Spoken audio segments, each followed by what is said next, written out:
오늘 이 시간 우리에게 주시는 하나님의 말씀 히브리서 12장 14절에서 17절의 말씀이 되겠습니다. 12장 14절에서 17절 말씀 한 목소리로 합독하시겠습니다. 모든 사람과 더불어 화평함과 거룩함을 따르라. 이것이 없이는 아무도 주를 보지 못하리라. 너희는 하나님의 은혜에 이르지 못하는 자가 없도록 하고 또 쓴 뿌리가 나서 괴롭게 하여 많은 사람이 이로 말미암아 더럽게 되지 않게 하며 음행하는 자와 혹 한 그릇 음식을 위하여 장자의 명분을 판 에서와 같이 망령된 자가 없도록 살피라. 너희가 하는 바와 같이 그가 그 후에 축복을 이어받으려고 눈물을 흘리며 구하되 버린 바가 되어 회개할 기회를 얻지 못하였느니라. 아멘. 오늘 우리가 함께 읽은 히브리서 12장 14절에서 17절에 있는 말씀은 어저께 우리가 읽었던 12, 13절에 있는 말씀과 마찬가지로 여러 가지 어려운 가운데 시험이 닥쳤을 때에 피곤한 손과 연약한 무릎을 일으켜 세우라 이렇게 말씀을 하면서 그 어렵고 힘든 상황 속에서 우리가 힘써야 되고 또 조심해야 되는 것이 무엇인가를 우리에게 분명히 가르쳐 주는데, 먼저 14절에서는 모든 사람과 더불어 화평함과 거룩함을 따르는 자가 되어야 한다. 그러면서 이것이 없이는 아무도 주를 보지 못하리라 이렇게 기록을 하고 있습니다. 오늘 주시는 14절의 핵심 단어 둘, 화평과 거룩입니다. 화평은 물론 하나님과 우리가 화평한 것을 우리가 전제하면 이 화평은 우리가 세상을 살아가면서 이웃과 우리가 화평한 관계를 맺어야 하는 수평적 관계고, 거룩함은 우리와 하나님 사이에 맺어야 될 수직적 관계를 의미합니다. 특별히 거룩함이라고 하는 하기아스모스라고 하는 헬라어는 경우에 따라서는 이제 성화로도 번역이 되어 있는 그런 단어 하기아스모스를 사용합니다. 이 말은 뭐냐면 거룩함이라고 하는 것은 죄로부터 우리가 벗어나는 것을 의미합니다. 그렇기 때문에 우리가 고난 중에 우리가 직면했을 때 우리가 그 고난을 벗어나는 제일 소중한 방법 하나는 회개하는 겁니다.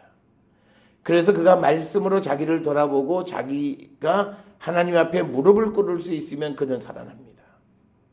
그러나 그가 자기의 억울함, 자기가 열심히 살았는데 왜 하나님이 이러실까라고 하는, 그리고 또 주변에 있는 다른 사람들에 대한 원망, 이런 마음을 가지고 있는 자들은 오늘 주시는 14절의 문제가 뭐냐면 하나님과의 거룩함을 세워갈 수가 없다. 그러면 주를 보지 못하리라. 그러니까 주를 뵙지 못하면 주님 앞에 드리는 기도는 의미가 없다라고 하는 거예요. 그렇기 때문에 우리가 아무리 힘들어도 우리가 꼭 기억하셔야 되는 것은 화평과 거룩함을 지켜갈 때 우리가 주님을 뵙고 주님이 우리의 모든 문제들을 해결해 주셔서 우리가 환난과 고난 속에서 헤어나올 수 있다라고 하는 겁니다. 어찌 보면 이 화평과 거룩이라고 하는 이 두 단어는 우리가 단지 어려울 때뿐만이 아니라 믿음의 삶을 살아갈 때 우리는 화평함과 거룩함을 따르고 그것을 이어가는 자들이 되어야 합니다. 그래서 내 삶에 화평함 그리고 거룩함, 이 두 가지 열매가 없으면 나는 하나님과 만나는 사람이 아니에요. 자기가 무슨 수를 내가 어떻고 저떻고 내가 꿈속에 뭘 벗고 그래도 누구를 미워하고, 그리고 내가 아직도 하나님 앞에 씻어내지 못한 죄가 남아있으면 그는 주를 보지 못한다라고 성경은 단언적으로 얘기합니다. 어떤 누가 볼 수 있고 괜찮고 하나님의 사랑, 그건 다 성경 밖의 이야기다. 그거는 우리의 구원과 아무런 관계가 없다. 그래서 우리 성경 12절 13절은 또 그리고 14절에 이어가는 것은 환난 가운데 있는 사람을 이렇게 감싸고 동정하고 그리고 아픔을 위로하고 격려하는 것 같지만, 그러나 복음은 그 사람의 정수를 찌르는 거예요. 너가 누구와 화평함과 내 형제와 주변 사람과의 관계를 돌아보고 또 네가 궁극적으로 하나님의 거룩함을 따라 거룩한 자인가를 돌아보라. 이 두 가지가 없이는 아무도 주를 뵙지 못한다라고 성경이 우리에게 가르쳐주고 있습니다. 그래서 우리가 성경에 보면 어떤 구절에는 이런 말씀이 있고 어떤 구절에는 이런 말씀이 있어요. 그러면 이거냐 저거냐를 선택하는 것이 아니라 두 가지를 다 해야 돼요. 그런데 사람들은 자기에게 유리하고 편한 거를 택해서 이렇게 해도 된다고 생각해요. 그게 어리석은 거고요. 그렇게 사람들을 편하게 해주는 것 같지만 그것은 결국은 구원의 대열에서 우리를 점점 멀어지게 하고 하나님을 뵙는 것 같지만 하나님을 뵙지 못하는 거예요. 그러니까 오늘 주시는 이 본문 14절처럼 정말 내가 믿음 생활을 하고 예배하고 기도하고 그러면 나는 늘 하나님을 만난다고 생각하는데 내 마음속에 누구와 원수진 것이 있고요. 누구를 용서 못하는 것이 있고요. 누구에 대해 원망함이 내 속에 가득 차 있으면 그 자는 하나님 본 자 아니에요. 자기가 무슨 소리를 하더라도 그리고 또 내가 죄를 살살 짓고 이유가 어쨌든 먹고 살기 위해서라든지 내 자신의 이익을 위해서라든지 내 자신의 욕망을 추구하기 위해서라든지 거룩함을 상실하면 그 자는 하나님 만나지 않아요. 그러니까 그래요. 내가 열심히 기도하고 있다. 다 헛소리예요. 내 마음속에 있는 이 문제를 해결하지 않고 하나님. 그래서 예수님 그러잖아요. 형제와 먼저 화목하고 와서 하나님 앞에 제사 드려라. 그 말씀과 같은 거예요. 그러니까 많은 사람들이 막 자기 의에 빠져가지고 막 그러면서 자기의 잘못, 자기의 인간의 욕망을 보지 못해요. 그 욕망은 뭐냐면 16절에 나와요. 음식 한 그릇으로 장자의 명분을 팔아요. 자기의 육신의 욕구 때문에 하나님의 거룩한 백성이라고 하는 그 귀한 그 장자권보다 더 소중한 그 하나님 백성의 명분을 팔아버려요. 그러면서도 나는 기도할 만큼 기도한다라고 이야기를 해요. 그게 무슨 의미가 있어? 하나님 뵙지 못하고 하는 기도예요. 우리가 무슨 부탁이 있어서 누구를 찾아갔는데 당사자 뵙지 못하고 그 비서한테 가서 구구절절히 얘기해. 무슨 의미가 있어요? 본인을 만나야지. 그 옆에 있는 사람한테 좀 부탁합니다. 그거요. 본인한테 한 번 만나서 딱 본인에게 어떤 말을 전하는 거하고 비교하면 그거는 하나만 하는 이야기예요. 우리의 믿음이 그런 거 아닌가. 오늘 주시는 말씀에 화평함, 거룩함. 내 마음의 평강. 그래서 우리가 바울이 늘 편지할 때마다 그리스도와 하나님께서 우리에게 주시는 은혜와 평강이 넘치는 삶이에요. 그 평강하지 아니하면 우리가 주님을 뵙지 못해요. 그래서 항상 믿음의 공동체에 화평함을 빌어주는 그런 것을 우리가 서신에서 볼 수 있습니다. 우리가 잘 아는 것처럼 마태복음 5장 9절에 예수님은 화평케 하는 자는 복이 있나니 그들이 하나님의 아들이라 일컬음을 받을 것이다. 그러니까 화평케 해야 되는 것이고요. 또 로마서 12장 8절에 할 수 있거든 너희로서 모든 사람과 더불어 화목하라. 모든 사람이에요. 모든 사람과 더불어 화목해야 우리가 하나님을 뵐 수 있다라고 하는 겁니다. 또 시편 34편 14절에 보면 악을 버리고 선을 행하며 화평을 찾아 따를지어다. 그래서 우리가 화평함이라고 하는 것이 얼마나 소중한가 성경의 여러 말씀에 우리에게 기록하고 있고요. 이 화평은 우리가 굉장히 우리에게는 친숙하고 약한 것 같지만 그러나 이 화평이라고 하는 에레아라고 하는 피스라고 하는 이 단어가 굉장히 중요한 단어이고 그래서 오늘날도 이스라엘 사람들 샬롬이라는 말이 인사를 할 때 서로 주고받는 화평을 서로 빌어주고 또 화평을 기원하는 그런 인사를 나누는 것은 그건 단순히 너 좀 편안하게 잘 살아 그게 아니라 그렇게 되어야만 나와 저 사람 사이에 화평의 관계가 되어야만 하나님을 볼 수가 있어요. 둘 다가 하나님의 축복의 백성이 될 수 있다는 거예요. 그래서 우리는 어렵고 힘들 때 특별히 내게 어떤 어려움을 준 사람에 대한 원망을 가질 수 있어요. 그러면 안 돼요. 또 변명이 있어요. 안 당해본 사람들은 그런 소리 함부로 한다. 그래요. 그러니까 그런 소리를 계속하고 성경 말씀을 안 들으니까 어려움 속에 헤어나오지 못하는 거예요. 평생 마음의 병을 우리가 떨칠 수 있는 길을 가르쳐 주세요. 그런데 하나님의 말씀, 사람의 말도 아니에요. 하나님이 하시는 말씀을 마음에 안 새겨요. 그럼 평생 아파야죠. 어떡하겠어요. 그걸 누가 무슨 수로 고쳐줘요. 하나님께서 모든 사람과 할 수만 있으면 모든 사람과 화목하라고 말씀하시고 화목해 하는 자가 하나님의 아들이라고 일컬음을 받을 것이라고 말씀하심에도 그 말씀을 안 들어 할 수 없잖아요. 인간이 뭐 무슨 수로 주님의 말씀을 안 들으면 이미 끝난 거죠. 우리가 뭘 어떻게 할 수 있겠어요. 그래서 여러분, 우리는 어떤 수를 쓰더라도 우리는 화평케 하는 자가 돼야 돼요. 그래서 예수께서 이 땅에 평화의 사도로 오신 것처럼 우리도 이 세상을 향해서 평화의 사도가 되어야 한다는 거예요. 그래야 우리가 주님을 뵙는 자가 된다라고 하는 거고, 그래야 내가 하는 모든 우리가 믿음의 행위가 의미가 있어요. 예배도 의미가 있고 기도도 의미가 있고, 내가 하나님을 만나지 못했는데 예배가 무슨 의미가 있고 기도가 무슨 의미가 있어요? 하나님에게 상달되지도 않는데. 그래서 우리가 화평함, 거룩함, 이것이 없이는 아무도 주를 뵈지 못하리라 라는 말씀. 그러니까 우리는 문제예요. 우리 마음속에 있는 여러 가지 원망, 이런 것들을 간직하고는 주님 못 봬요. 거꾸로 뒤집어서 얘기하면 주님을 만난 사람은 그거 없어요. 있을 수가 없어요. 내 원망이 내 탓으로 바뀌는 거고, 그리고 하나님의 은혜로 그것을 극복하게 되어지는 것이 바로 그 생각의 전환으로부터 시작되는 거예요. 그래서 우리가 화평한 삶을 우리가 살아가는 자들이 되어야 한다라고 하는 거고, 또 하나는 거룩함을 지켜야 돼요. 우리가 살고 있는 이 시대에 거룩함은 구별되는 거예요. 특별히 무엇으로부터 구별되냐? 우리가 흔히 세상으로부터 구별된다는, 이건 죄로부터 구별되어지는 거예요.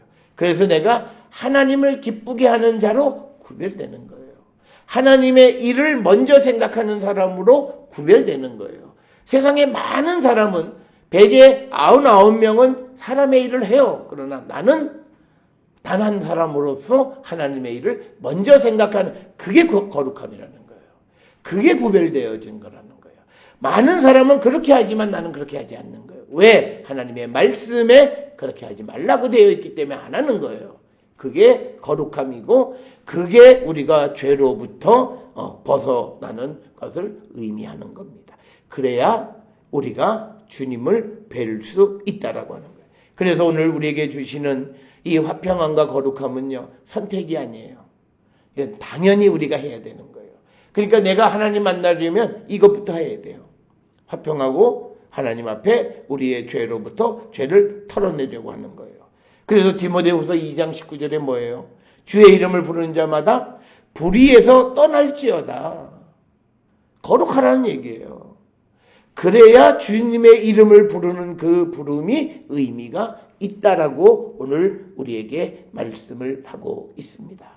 오늘 주시는 이 14절, 내가 이 말씀은 어려운 가운데 있는 자들에게 요구하는 거예요. 특별히 그들이 어려운 가운데 있을 때 더욱 주변의 모든 사람과 화평한 관계, 누구를 원망하지 말고 누구에게 책임을 돌리지 말라라고 하는 것이고, 거룩함을 지켜라. 어려울 때일수록 더 주님 앞으로 나가서 세상과 우리가 합하여 살기보다는 하나님의 뜻을 이루는 삶을 살기로 우리가 결단하는 자들이 되어야, 그때 주님을 뵙고 주님을 뵈어야만 구원도 우리에게 완성되어지고 우리의 모든 문제가 해결되어진다라고 하는 겁니다.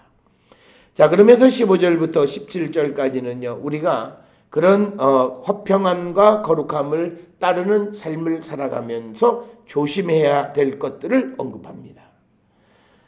15절 첫 번째로 보면요, 하나님의 은혜에 이르지 못하는 자가 없도록 해라. 자, 그러니까 이것은 너희는 하나님의 은혜에 이르지 못하는 자가 없도록 해라. 그러면 일단 나는 은혜에 이르는 자인 것 같아요. 그런데 우리는 분명히 돌아보셔야 돼요. 내가 정말 하나님의 은혜에 이르는 자인가, 아니면 이르지 못하는 자인가. 그거를 우리는 돌아보는 자들이 되어야 합니다. 특별히요, 이 지금 히브리서를 편지를 쓸 때 이 유대인으로서 예수를 믿기 시작한 사람들이 예수를 믿는 것 같아요. 그런데 마음이 갈팡질팡해요. 환난이 오고 여러 가지 어려움이 오면서 또 주님에게서 떠나는 이들도 있고 떠나려고 마음이 그런 사람들 은혜에 이르지 못하는 자들이 있다는 거예요. 예수를 지금 믿고 있어요. 오늘도 우리 똑같아요. 같이 예배하고 같이 믿음의 삶을 살지만 은혜에 이르지 못하는 자가 있어요. 그런데 내가 그런 사람이 되어서는 안 된다는 거예요. 그리고 우리는 주변에 그런 사람들을 은혜의 자리로 이끌어가는 일을 우리가 힘써야지 우리가 그들을 따라가서 우리 역시도 은혜에 이르지 못하는 자가 되면 안 된다라고 하는 거고요. 특별히 우리가 어려운 가운데 있으면 우리를 흔드는 것들이 너무나 많아요. 그래서 우리를 하나님의 은혜에 이르게 하는 것이 아니라 오히려 하나님의 은혜로부터 멀어지게 하는 거예요. 그래서 우리는 우리가 하나님의 은혜에 이르는 자인가 돌아보는 자, 그래서 은혜에 이르지 못하는 자가 없도록 우리는 힘써야 되는 거고, 두 번째는 쓴 뿌리가 나서 괴롭게 해 많은 사람이 이로 말미암아 더럽게 되지 않게 하라. 그러니까 뭐냐면 여기서 이제 쓴 뿌리라고 하는 것은 악한 뿌리. 이것은 뭐냐면요, 단지 맛이 쓰고 그 다음에 해로운 그것이 아니라 그 뿌리가 다른 사람에게 치명적인 독이 돼서 다른 사람을 영적으로 죽이는 사람들이에요. 이런 사람들이에요.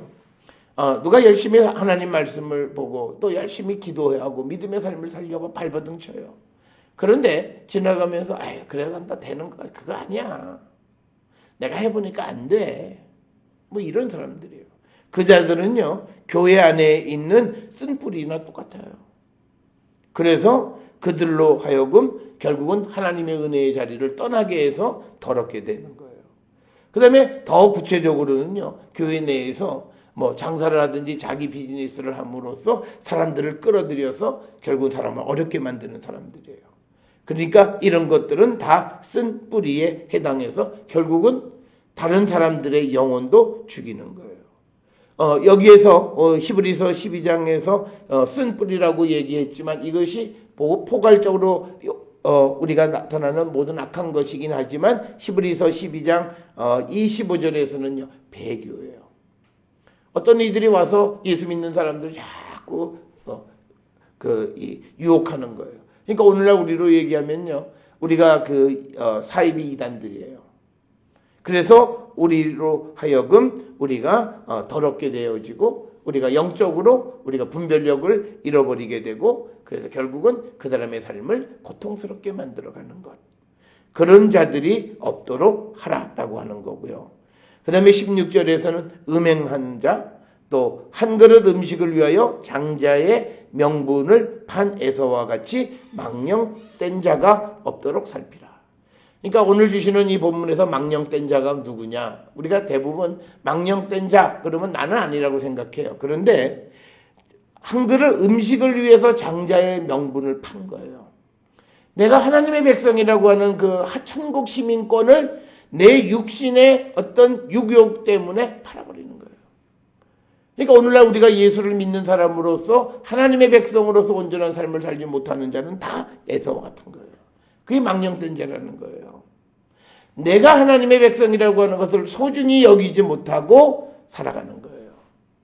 그러니까 오늘날 우리가 내가 천국 백성으로서 내게 주어진 사명, 이 사명을 잃어버리고 우리가 살아가는 것은 곧 우리는 망령된 자의 삶을 사는 거예요.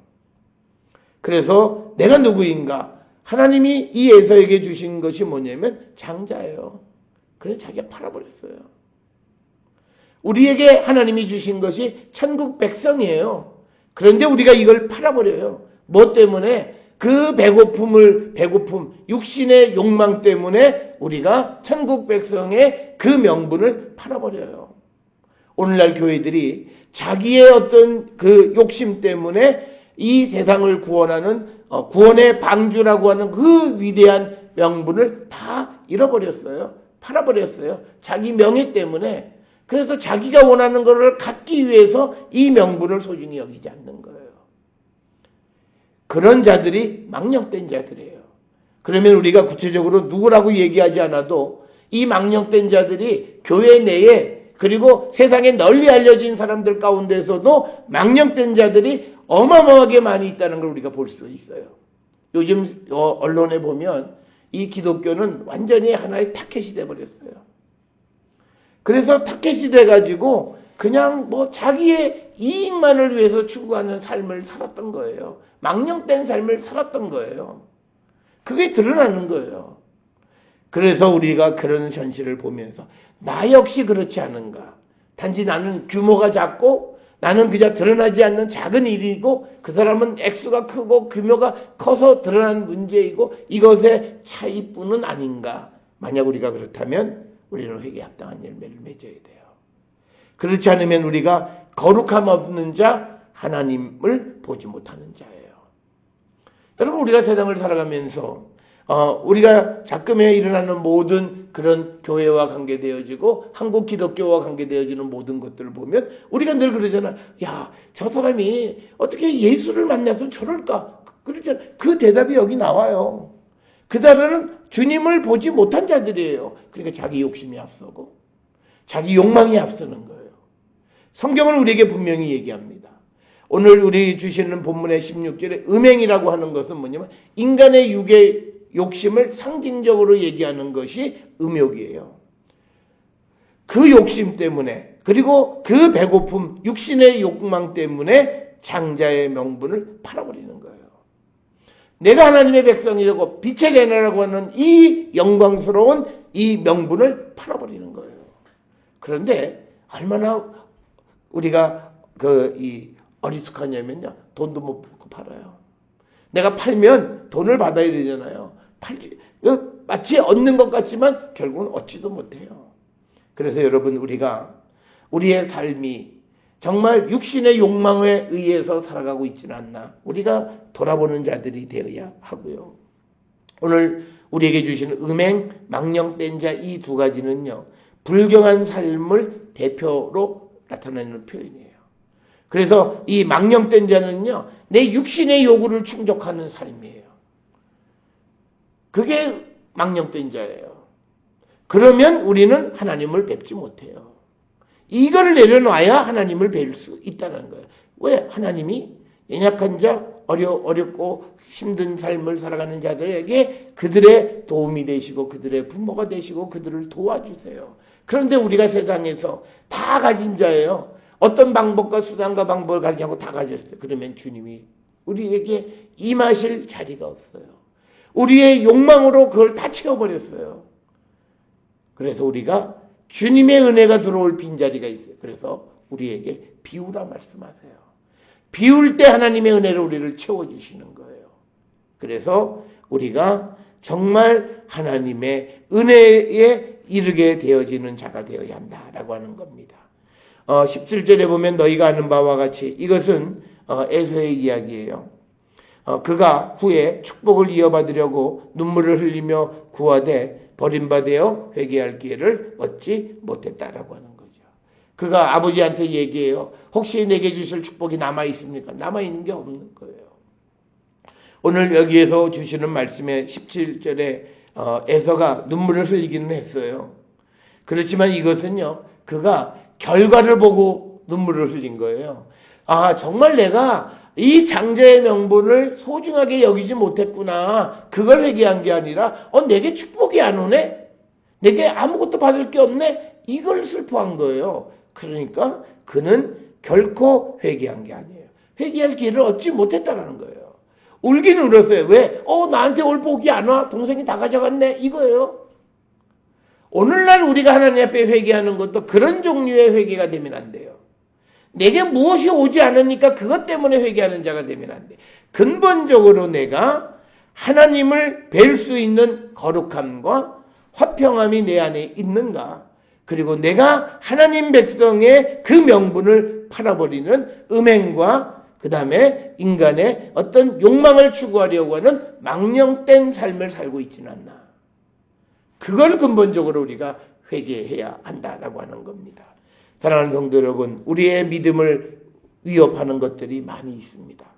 우리의 믿음을 지켜가기 위해서 특별히 특별히 우리의 상황이 어떻든지 간에 우리는 화평함과 거룩함을 따르는 자가 되어야 할 뿐만 아니라 우리는 하나님의 은혜에 이르는 자가 되어야 하고 또 쓴 뿌리가 나서 괴롭게 해서 많은 사람을 더럽게 하는 자가 아니라 쓴 뿌리를 성령의 불로 태워버리는 자가 되어야 하고 또 음행과 망령된 삶을 살아가지 않는 하나님만을 바라보고 살아가는 자가 되기를 결단하는 저와 여러분이 될 수 있기를 주의 이름으로 축원합니다.